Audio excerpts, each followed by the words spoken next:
நடந்ததை மறந்துவிடு. கர்த்தர் புதியன செய்திடுவார்.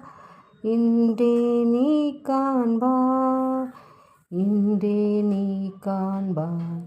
கலங்கிடவே வேண்டாம், கலங்கிடவே வேண்டாம். நம் இயேசு கைவிட மாட்டார், நம் இயேசு கைவிட மாட்டார்.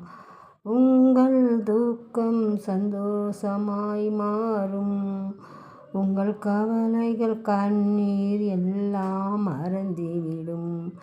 கலங்காதே மகளே, கலங்காதே மகளே. திராணிக்கு மேலாக சோதிக்கப்பட ஒரு நாளும் விடமாட்டா. தாங்கிடும் பலன் தருவா, தப்பி செல்ல